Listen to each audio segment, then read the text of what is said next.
Good morning. We're ready for our next case, and that would be Mr. Smith. Mr. Smith, would you introduce yourself? Tell us your name and your DOC number, please. My name is Joseph Smith, 412040. All right, Mr. Smith, my name is Cheryl Renatsis, chairman of your parole panel today. This is Mrs. Pearl Wise to my left, Mrs. Bonnie Jackson to my right. Let me just acknowledge we have quite a few folks who joined us this morning by Zoom. We'll call on those who've indicated they'd like to speak at the appropriate time. We'll ask for their comments. We also have a representative, and that's representing the victim.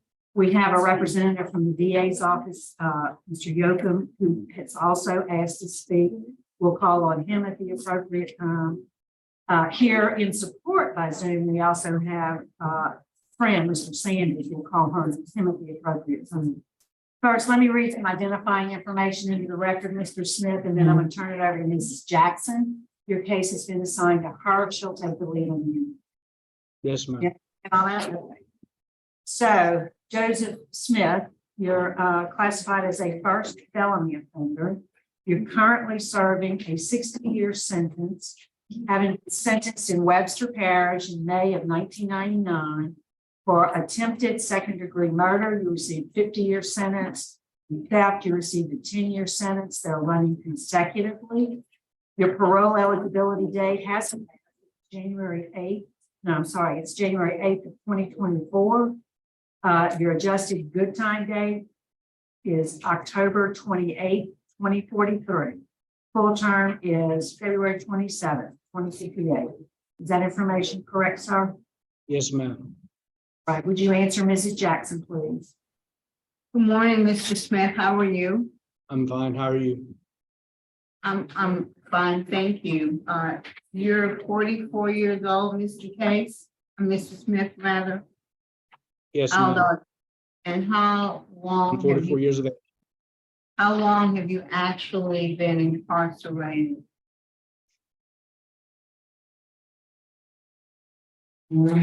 Both juvenile and adult, I would have to say, practically On this charge? on this charge, 25 years. Of a 60-year sentence, Yes, correct? ma'am. Yes, ma'am. What were you incarcerated for, juvenile? Excuse me? What were you incarcerated for as a juvenile? When I was at Central State Hospital for behavioral problems, I blacked out and attacked one of the staff. And I was charged in the juvenile court there in Rapides Parish. You said one of the staff, what exactly did you do to the staff person? Apparently I choked them. And they pressed charges on me, and I went to the juvenile place there in Scotland, where I was then transferred from there to Tallulah boot camp. And how long were you incarcerated as a juvenile? I think 6 months to a year. It's real blurry. At one point, did you live in Texas? Yes, ma'am. Were you hospitalized or institutionalized in Texas? Yes, ma'am, for behavioral issues. First, how old were you when you were in a mental health facility? I was 14 years of age. And how long did you stay there? For roughly about a year and a half. Then I got transferred from there to Stop, hold up. Just hold up, please.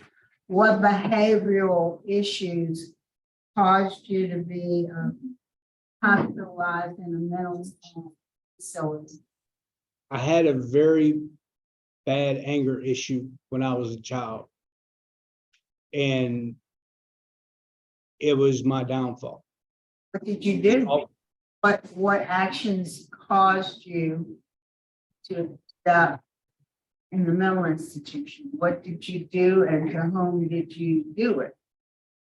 I lashed out at my family continuously. I would, In what ways? I would chase them around the house with, Weapons? yes, ma'am. Well, And sometimes I even chased them outside the house. did you harm anyone physically? No, ma'am. Ever? Not I'm at not- that time. Not at that time, no, ma'am.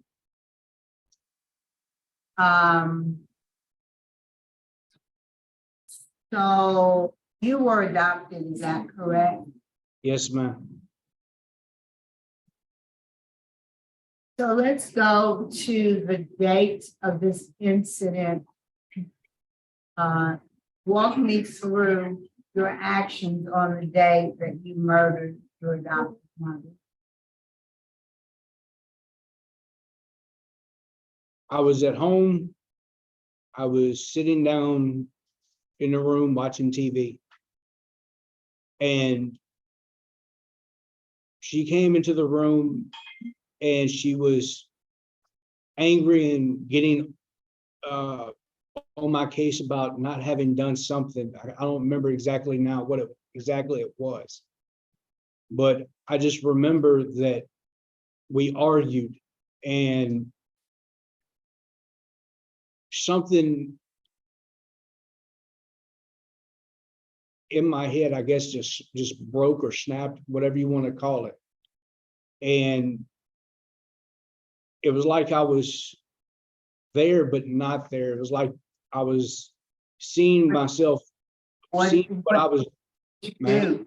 What did you do? What did you see yourself doing? I saw myself with what looked like tunnel vision, choking her. But Well, let's slow down. my dad said that I broke her neck, but Chief Stevens said I choked her. I don't really remember everything that went on that night. I mean, Honestly, I think you remember more than you are disclosing to this board. Because you were interviewed by the police, they talked to you, you gave statements to them. And so clearly, at some point in time, you were aware of what you had done and you gave statements about what you had done. And so even if in the moment you didn't remember, you certainly remember the things that you told law enforcement. when Chief Stevens started telling me about what was found inside the house, it was basically jogging my memory. And this was before he put Okay. everything on the tape. Tell me what was jogged in your memory? Do you remember from when He was describing the way the furniture was in the room, where it happened, how the hope chest was knocked askew, and when what physical injuries did you cause your mother? I remember sitting down on the bed next to her, putting my arm around her neck, and last thing I heard her say was, "Joseph, you're scaring me." And next thing I remember, I was outside in the hallway and I got scared. I tried to put her in the trunk of the car. Let's back up. I think you're leaving out some stuff. Not a lot of stuff. According, let me get my records. But I have this correct.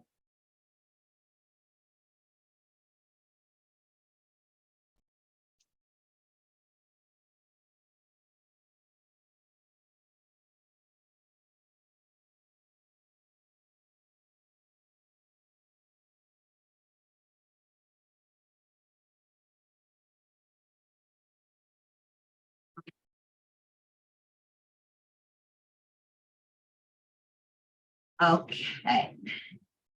What I pulled up in front of me is the autopsy report.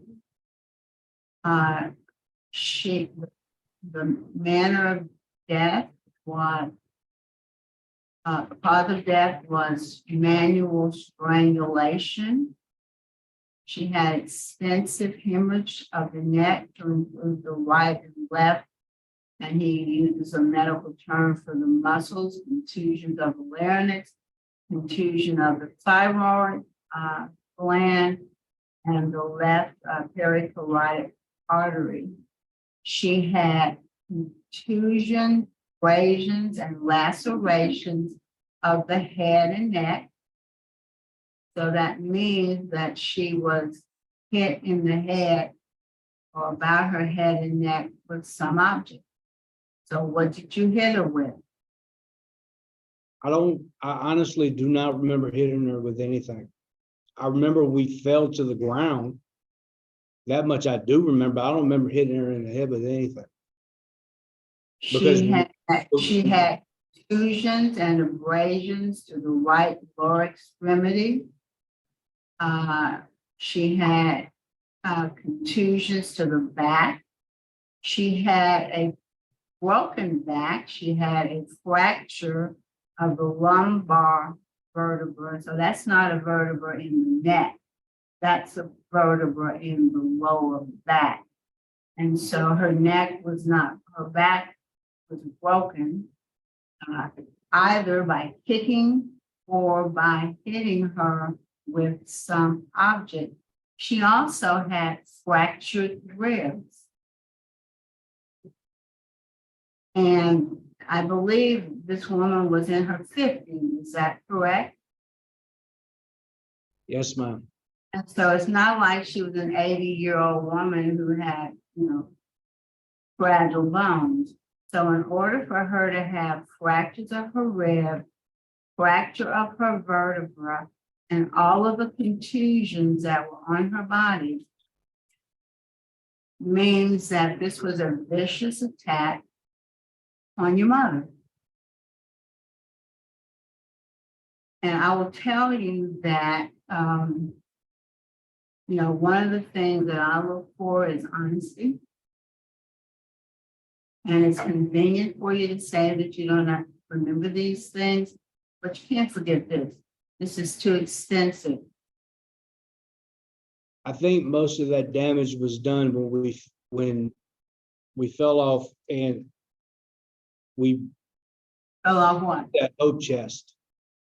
Because Wow. the hope chest was at the foot of the bed. And I think that's what she hit. Because it was literally knocked askew. And it left considerable scratches in the hardwood floor. Well, that's if that's what you want to say, that's fine. You don't break your back from falling off your bed onto a hope chest at the foot of the bed. Doesn't happen that way. Impossible to happen that way. She also had trauma and lacerations to her genitalia, which indicated to the coroner that she had been sexually assaulted with some sort of object in her vagina because of the lacerations, contusions, and abrasions. So not only did you beat her, you also sexually assaulted her. So why would you sexually assault your mom? I didn't. I tried to use one of the brooms in the broom closet as leverage to try to lever her into the back of the trunk of the car. And I told Chief Stevens the same thing. But you put it in her vagina? No, not intentionally. I didn't. Well, it's hard to accidentally put a broom in somebody's vagina. Ma'am, I was barely $1.15 back then. I don't care. Anatomically, you cannot accidentally put a broom in somebody's vagina.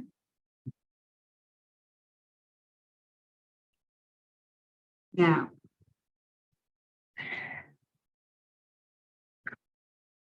you know, you've taken a lot of programs. You've had 54 write-ups, but the last one was 2004. You got letters of support. But those things kind of pale in comparison to what you did to your mom. Pales in comparison. Also, there is adamant opposition from everyone in the entire community where this occurred, and your family has written numerous letters to the board outlining specific instances where you have terrorized them and other members of your family over the course of time until it culminated in the murder of your mother. So given those realities, Mr. Smith, why would this board ever consider releasing you back into society?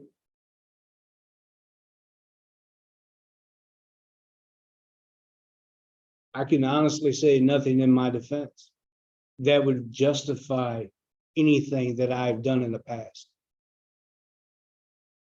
I was a monster back then. I get that. Well, let me ask you this. How does, I mean, I'm a monster. I mean, when you say a monster, what do you mean when you say you were a monster? I didn't trust anybody. I didn't like myself. I didn't even like people that were around me back then. That doesn't manifest itself in, you know, cruelty, violence, murder.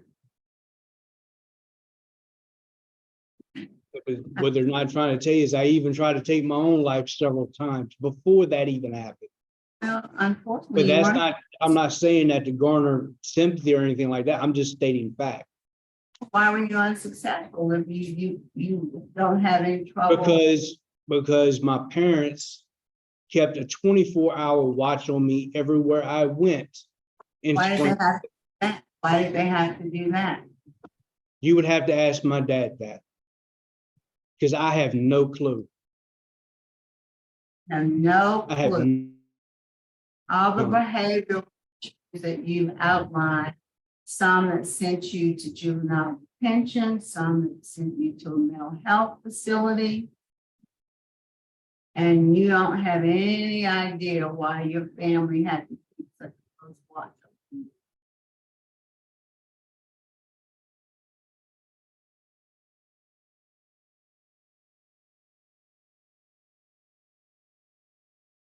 Be honest, Ms. Jackson, I have no clue. I don't. I'm at a loss for words. I am not who I used to be.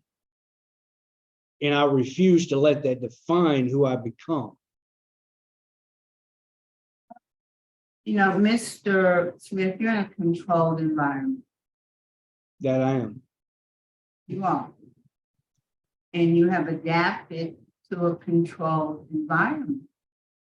But it's fair to say, don't you think, that when you were not in a controlled environment, you were a monster? That's your words, not mine. You were a Yes. monster. And so, you know, our concern as a board is if you're out of that controlled environment, you're still a monster. You're just in a controlled environment now. I don't see that you've had any kind of psychological evaluations while in prison or on any kind of psychiatric treatment. Do you think you have a psychiatric disorder? I'm currently currently under psychiatric medication. Well, for what condition? And What's your diagnosis? PTSD. That's I'm it? taking PTSD medication as well as antipsychotic medication. In fact, I'm taking the same antipsychotic medication that I was taking 25 years ago, that I flat out refused to take 25 years ago with any kind of regularity. And it you seems see to what be happened. working. We And it see seems what to be happened. working When we saw what happened. because I wasn't taking my medication like I was supposed to. That's not uncommon for people with mental health disorder. And if you're police, there's no way anyone can force you to take medication.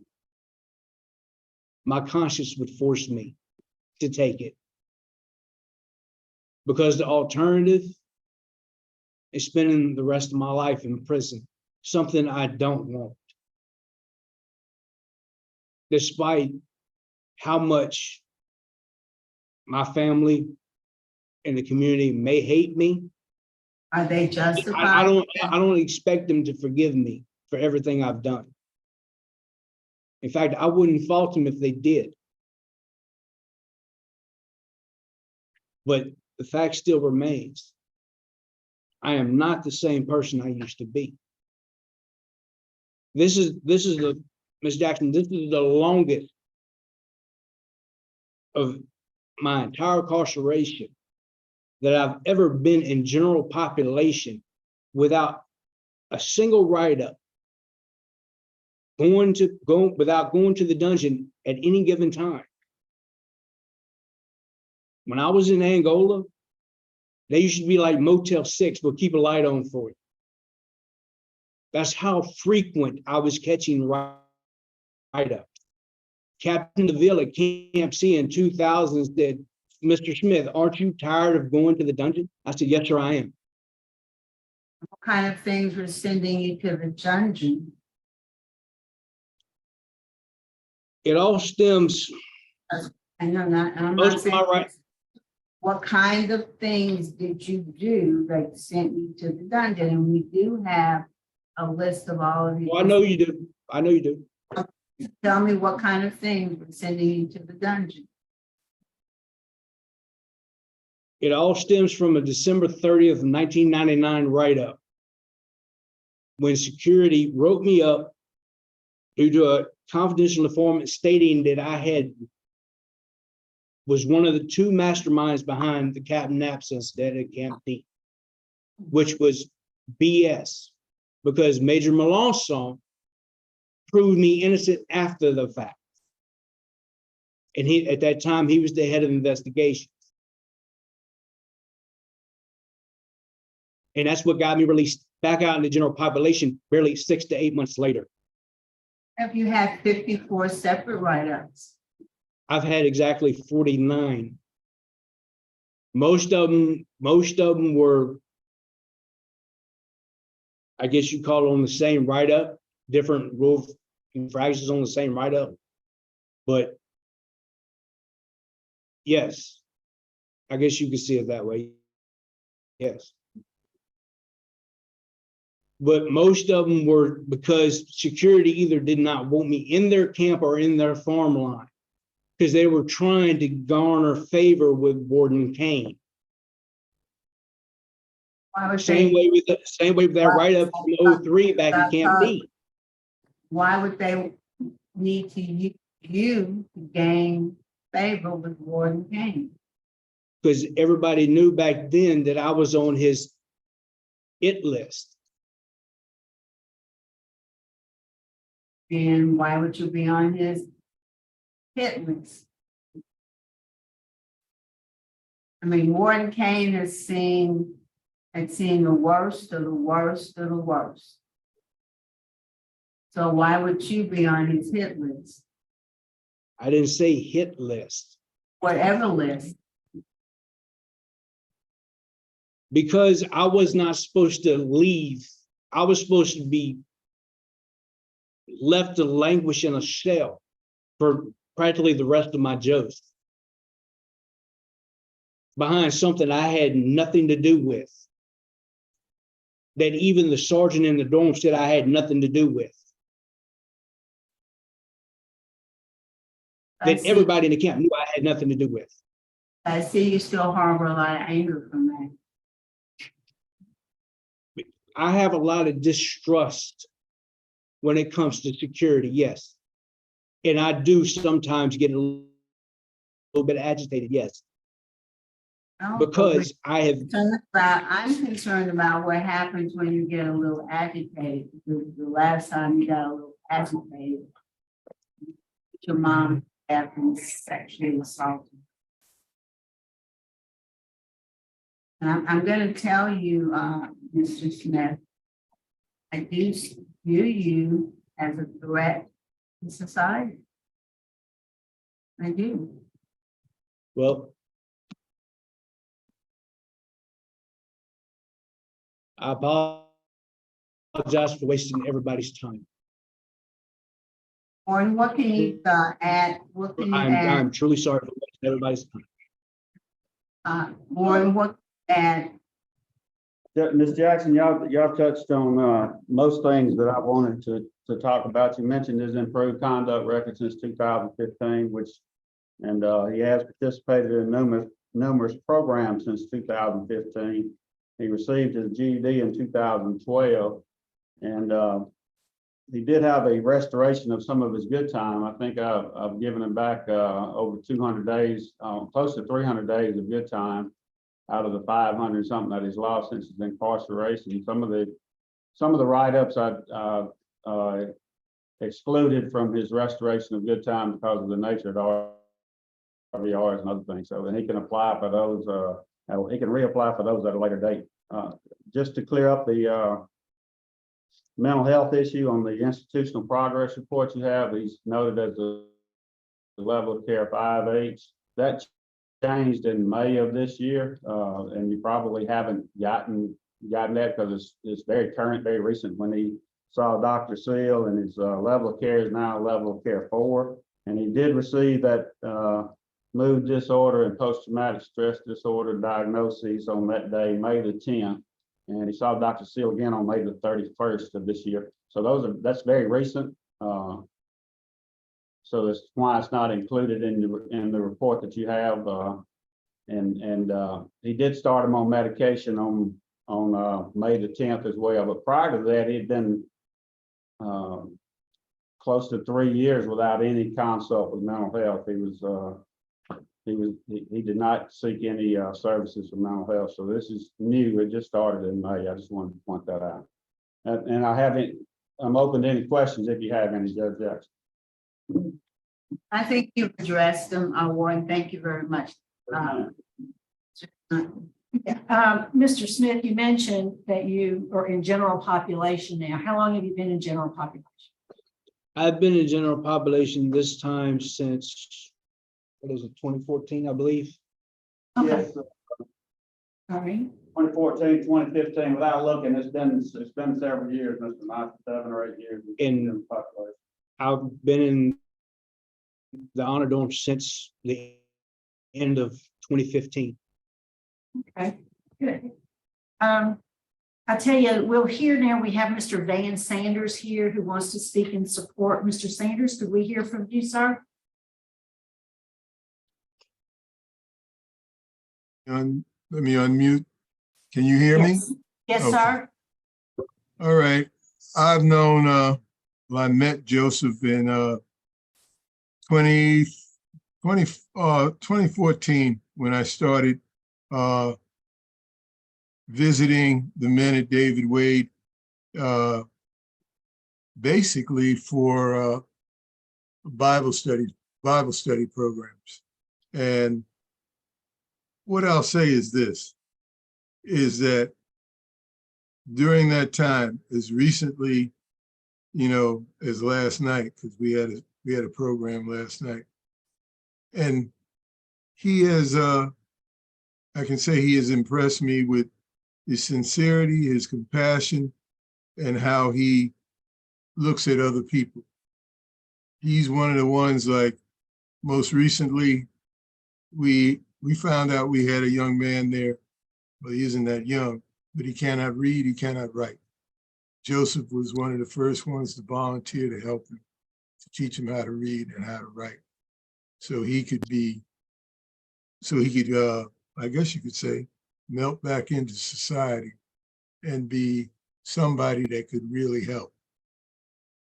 Joseph is also one of the men that doesn't mind speaking out for his faith and letting people know that, yeah, I've done some things, as he says, some horrible things. He's even told us that you just don't know how much of a monster I was before. Now I am walking the road, and it's not an easy road to walk for him. And he knows that. The thing that impressed me probably the most is his sincerity as far as for what the crime that he committed, that if he could do it all over again, as far as not living that part of his life, he would gladly not live that part of his life. And I would say there's a man that has that left from there, and we keep in contact because he's off parole and everything. And he said one thing about Joseph. He said when Joseph first came to David Wade, he was a bitter, angry man, and he's watched him change, and he's changed for the good. Yes, he committed a crime, but at what point do we give him a chance to come back to society? And that's what I would say. Thank you. Thank you. Thank you, Mr. Sanders. We appreciate your input. Now we'll hear from the opposition. First of all, could we hear from Daniel?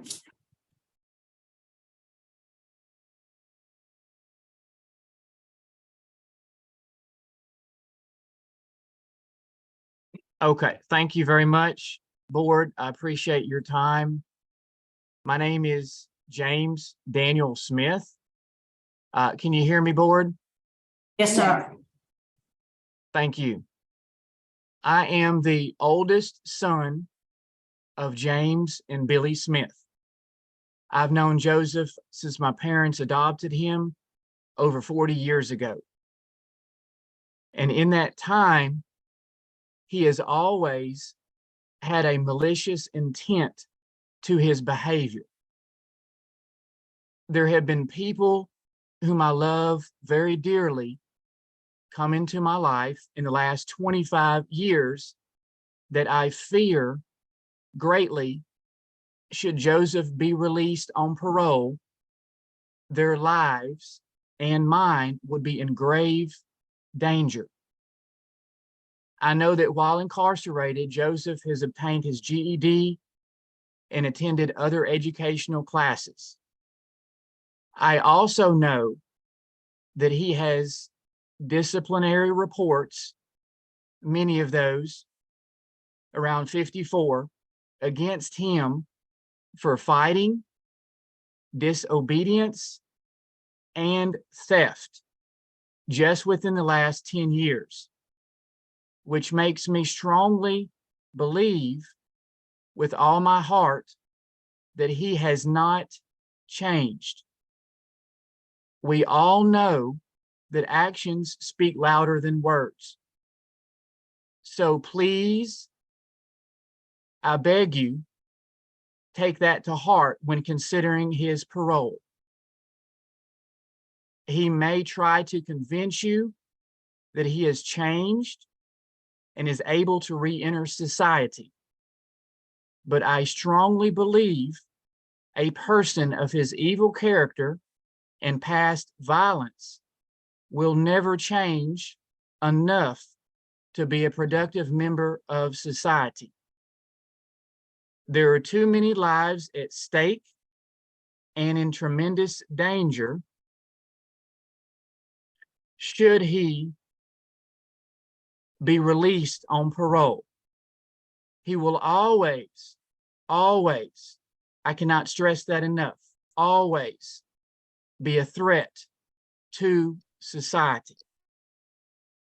Over the last 25 years, I've had to learn how to live with depression and anxiety due to the events of my mother's passing. I was told of my mother's death after being pulled out of class by campus police at ULM in Monroe, Louisiana. I suffered greatly from chronic headaches due to the stress of managing my classes at the university there in Monroe, Louisiana, and life without her. To this day, my anxiety and depression will affect me, but thanks to a loving family and professional help, I'm able to cope and live with these diseases. I strongly urge you not to release this person, Joseph Smith, from his confinement, as it would be detrimental to my and my family's lives. How would you feel if you knew the person who killed your mother was released on parole and then kills more innocent people, including you and your entire family? Thank you for listening, and thank you for your time and attention to this grave matter and situation. Thank And you, now Mr. John will speak next. All right, we'd like to hear from Mr. John. Thank Good you. morning. Thank you for the opportunity to speak today. My name is John Gertis. The offender is my first cousin. I have known Joseph most of his life, of course, until he was incarcerated. And I've never observed Joseph behave in a way that would indicate that he was born with a conscience.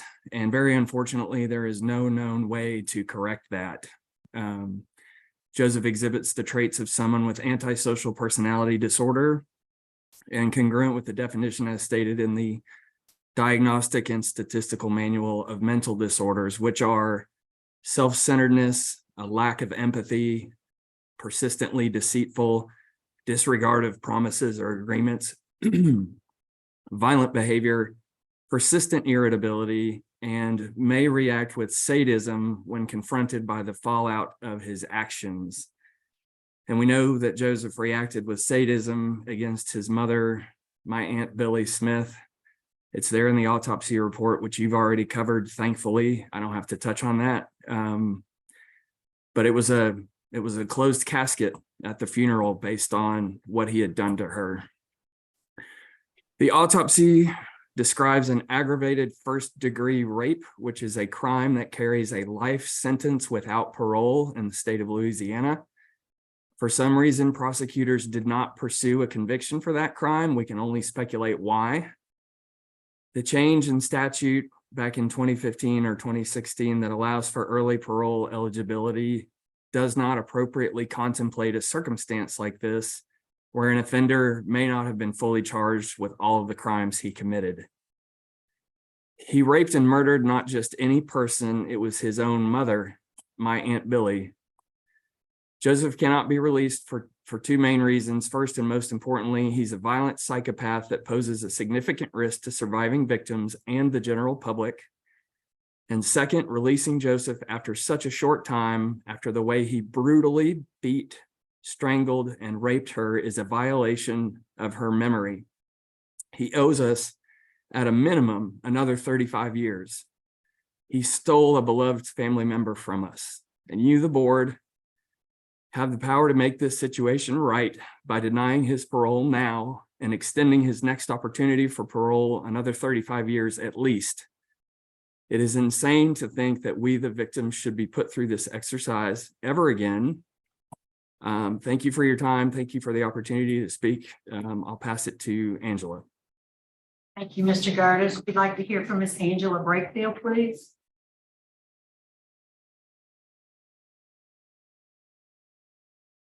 You're on mute. Can you unmute your microphone?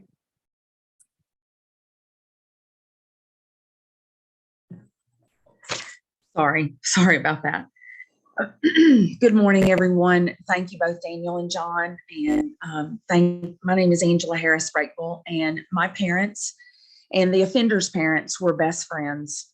I called them Aunt Billy and Uncle James, and Joseph called my parents Aunt Bert and Uncle James. I've had first-hand knowledge of Joseph since I was 11 and a half years old, and he was born and became a Smith. The love that our family shared was exceptional. Daniel and John have just spoken from their hearts and an extreme personal experience. I know that you have numerous letters and other people on this Zoom call or watching on YouTube or other ways who are all in extreme opposition to Joseph's early parole.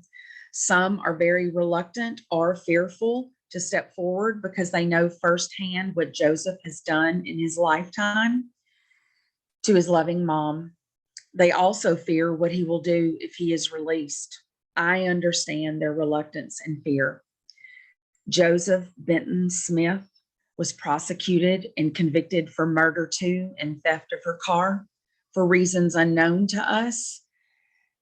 He was not prosecuted for the heinous sexual crimes but that does not mean that it did not happen.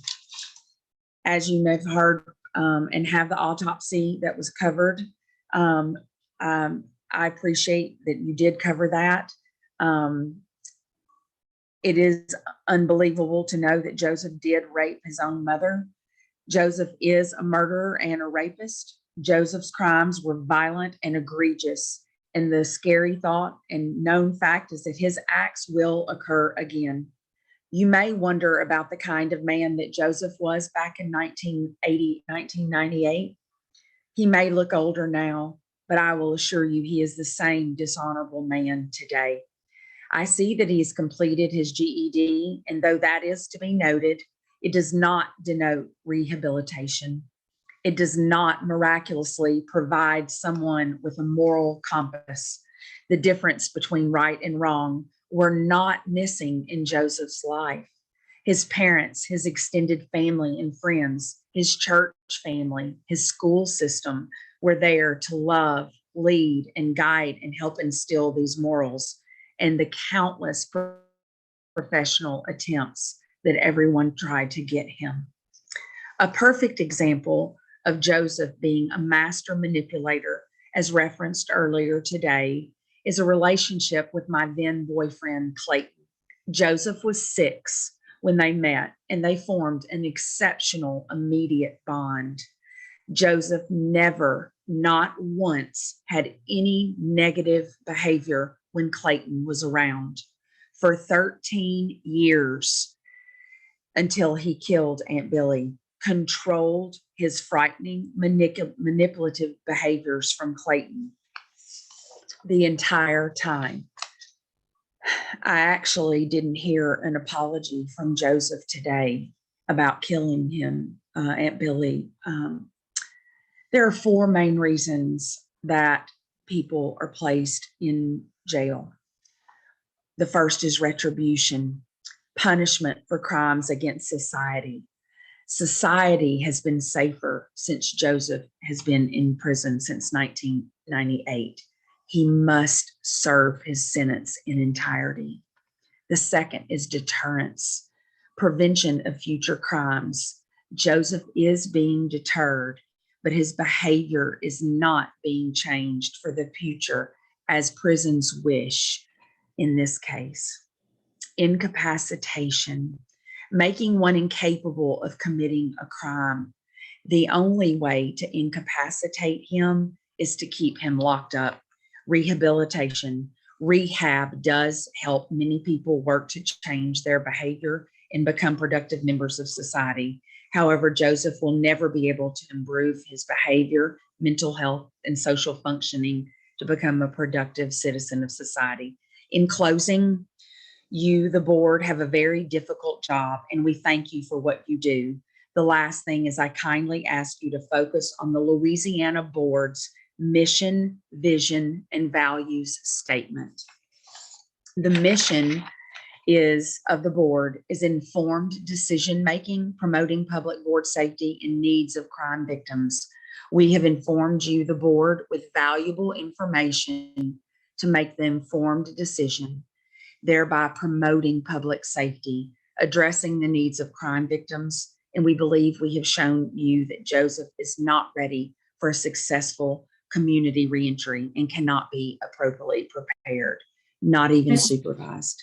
Could The you wrap vision- it up for us, ma'am? Could you wrap Yes. it up for us, please? Yes, ma'am. The board has been shown evidence that he is not intended to be able to be released. It's not tangible considering the vision, the values of the ethics and integrity. Had ethics, integrity, and morals been in play, we would not be in this place. Therefore, we are imploring you to deny Joseph's parole and set off any future parole possibilities to a date as far as possible. If this villainous, sinister man is granted parole, we will all be in grave danger of his own self-description of a monster, along with society in general. Thank you, board, for your time. We sincerely appreciate you. Thank you. Could we hear from the DA's office now, please? Mr. Yoakum. Good morning, members of the panel, and thank you for your time. I'd like to draw the panel's attention to what Mr. Smith says were most likely his mother's last words on earth, and that's, "You're scaring me." Those words 25 years later seem to be echoed even greater by the family of the victim. Our office has been inundated with calls of concerned citizens, local elected officials, and family members who also echo that same sentiment of fear of Mr. Smith. In 1998, he committed one of the most heinous crimes ever committed in Webster Parish, due not only to his brutality, but its sexual nature upon his own mother, a crime that's still spoken of often within our community, one that is often referenced as one of the most terrible things to happen in the little town of Spring Hill. As you've heard Mr. Smith today, he still shows, it seems, little remorse outside of the regret of the impact it's had on his life. He, in his own admission, has problems with security, authority. He has distributed or exhibited very little issues, I guess you could say, with any type of authority of any kind. It is our position, that my position personally and of this office, that if he's released, he will commit further crimes, and most likely violent crimes. Those that have called us, I've asked to describe how he was back then, the people that went to school with him and were around him, and all of them said that he was violent, temperamental, and manipulative. Those are characteristics which seem to be streamlined in his character, and we would ask that this board deny his parole, and we thank you so much for your consideration today. Thank you. We appreciate the DA's input. All right, Joseph, is there a statement you'd like to make to the board before we vote? Yes, ma'am, there is. First of all, I was caught off guard by this whole hearing, because first time ever being up on it. Plus, I've been up all night, couldn't sleep a wink, because I was dreading this whole hearing. If I seem to be uncaring or impartial, I may give off that effect, but that does not necessarily mean it's so.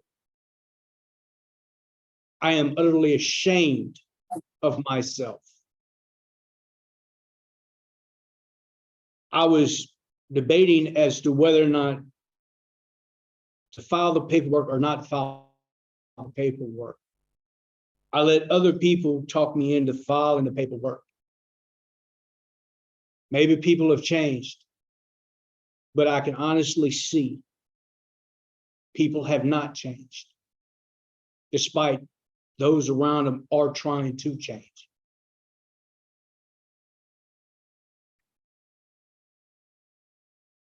If I can find forgiveness and forgive myself for what I did to my family, to the hurt and harm I caused my family all those years ago, and everybody who has ever known me,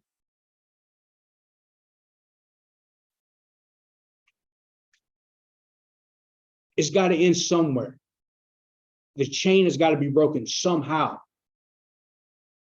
If it doesn't start with me, then who does it start with? I don't know. That's what I've been trying to find out for the past 25 years. I don't know if you received that packet of certificates I mailed to y'all or not. Did, That's why I've been searching for 25 years, doing constantly what I've been doing. I'm not perfect. Name me one person who is. Joseph, you need to wrap it up for us. As I said before, if I could tell my family that I was sorry, I am.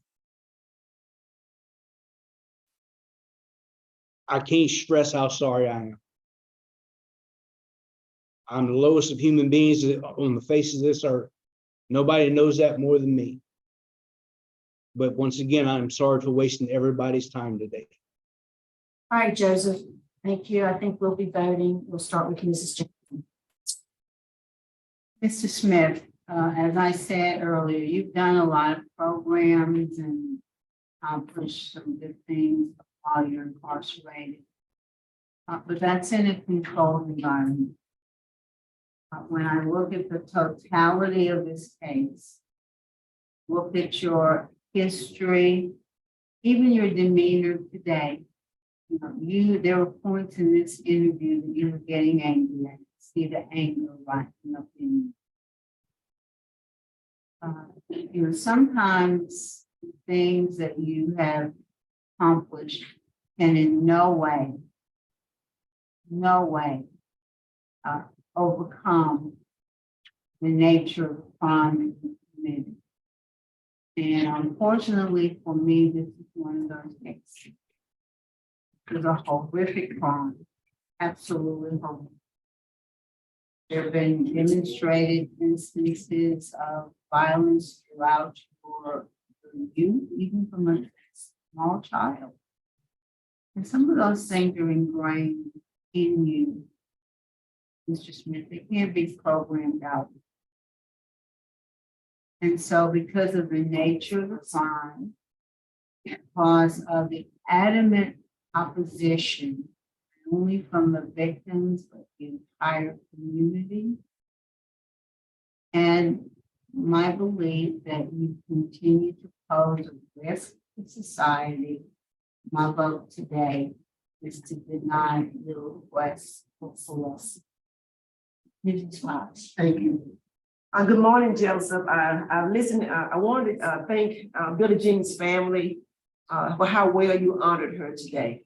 She must have been a really wonderful person for you all to do, and my condolence to you for your loss.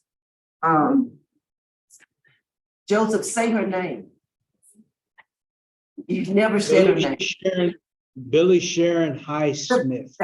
We voted now. We voted now. You didn't say her name. You've had Toastmasters International. You've done an outstanding in Toastmasters. You displayed those skills excellently here this morning. Very well. But my vote is denied as well for the reasons already stated on the record. My vote also is to deny for the reasons that's already been stated. So today, Mr. Smith, your parole's been denied. Thank you, Ms. Renata. I believe that's the last case of Wade today. Hang on. Oh. Yeah. Yes, sir. Thank you, Warden Goodwin, for accommodating us today. We're going to move on. It's 9:39. Have a great day.